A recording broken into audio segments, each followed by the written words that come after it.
Say hello. Welcome to the Joyful Johnsons, guys. It's Lauren here, and today we want to share with you what happened last week when we went to the border of Nicaragua. What happened? Did you go with Daddy? Did Mommy wait in the car? And we want to tell you about how we thought that we got swindled, but it actually was a very beneficial service. Are you ready? Yeah.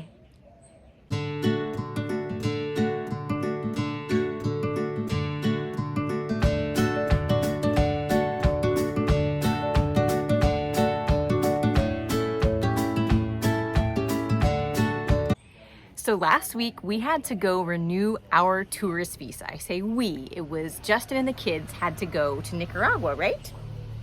Did you go to Nicaragua? Yes, first thing early in the morning. I did not need to renew my tourist visa because I had just gone to the United States. So to save the money on the COVID test and all of the fees, I waited in the car for Daddy and Bubba's, and Justin was a champion and went by himself. He was amazing. But we had a very unusual experience that I'm gonna let Justin share with you. I was sitting in the car thinking that he totally was getting ripped off. And it ended up actually being something super awesome and helpful. This is for Mommy. Oh, Damien brought me an orange. What happened? Tell him what happened. Okay. Tell him what happened. So we pull up to the exit tax office where we are to pay $10 a person, and we pulled in. I knew exactly where to go and went down, and someone started helping me, and he said, we're going to Nicaragua, and I said yeah. And so he was like, okay, we'll need your passports, we can take them in, get them set up, and you pay the fee, move on to the next place. Okay. And I'm sitting in the car watching all this transpire, and I'm thinking, sweet Lord Jesus, he's about to get ripped off. I've traveled a ton by myself, but Justin is a little less experienced in traveling, and I was certain at that point that we were doomed. Well, he proceeds to help me, and I think he's part of the tax office, but it wasn't a big deal because I knew what to do. And so then he was guiding us, and he said, okay, now head to the next stop, and you're going to go up here, take your car, park right over here, and go in. So I said, oh, okay, I was going to do that anyway because we've done this once before, but sure.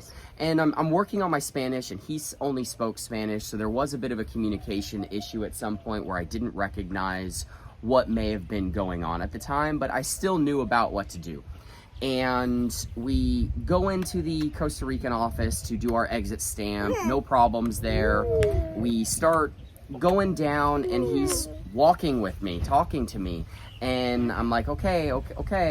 Well, at that point, when we are moving on to the Nicaraguan border, those two, plus Damien, full meltdown ensued because they couldn't see the car anymore, and they wanted Mommy, and Mommy was in the car. I knew it was going to happen.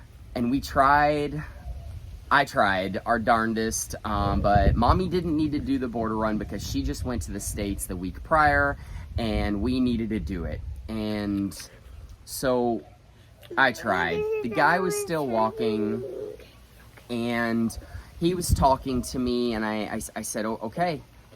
He was talking to me about it being either like 4 hours or 20 minutes. And I was like, oh, okay, okay, that's whatever. So at this point, I start realizing and thinking about what's happening, but he got a photo of me. Not my passport, just of me. And he sent it to his friend in Nicaragua. And at that point, I had to tread carefully because it was either going to be one of those, I was going to go in line, wait in line, and then something was going to happen. I hate to put it like that, but that's what it started feeling like. Something was going to happen if I didn't agree with what was happening.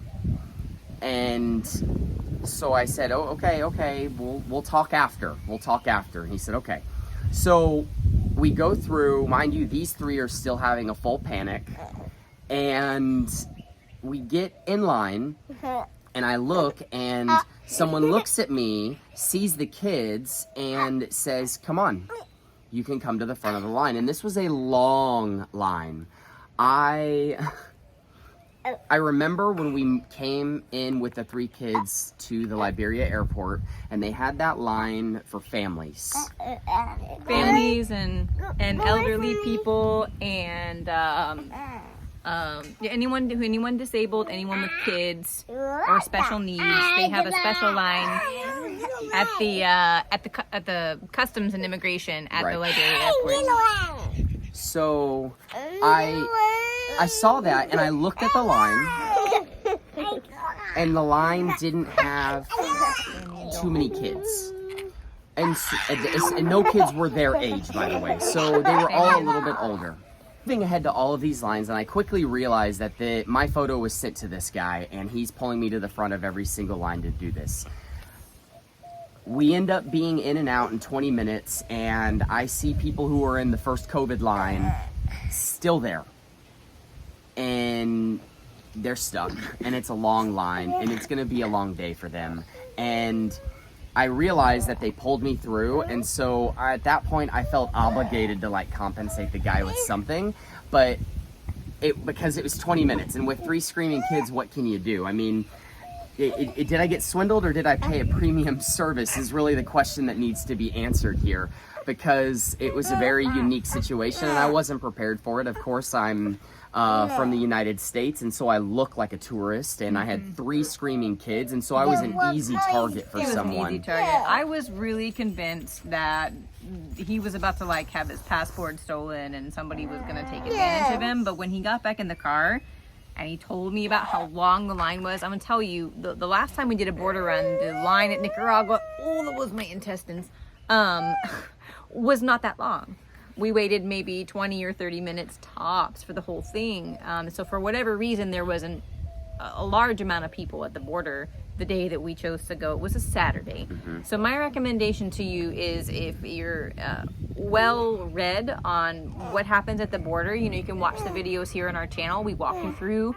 I'll link the other video here in the comments for you of what to expect when you get to the border. As long as you know where to go and what to do, you don't need someone to help you.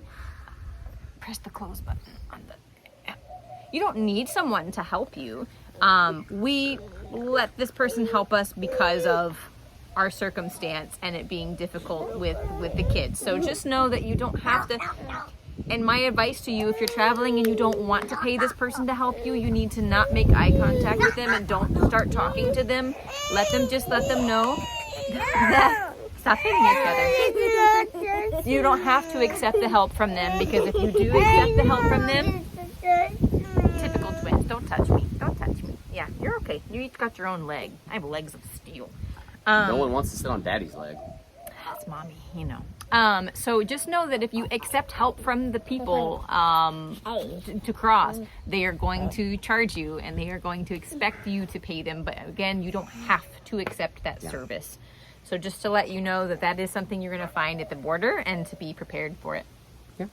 Yeah. Mommy, Thank you guys for... hungry. I know, you're always hungry. I should go have made get your some name food. Hungry. Can everybody say bye? And you're gonna Say ride bye. scooters? Everybody, thank you for watching. Make sure you subscribe and have a beautiful day.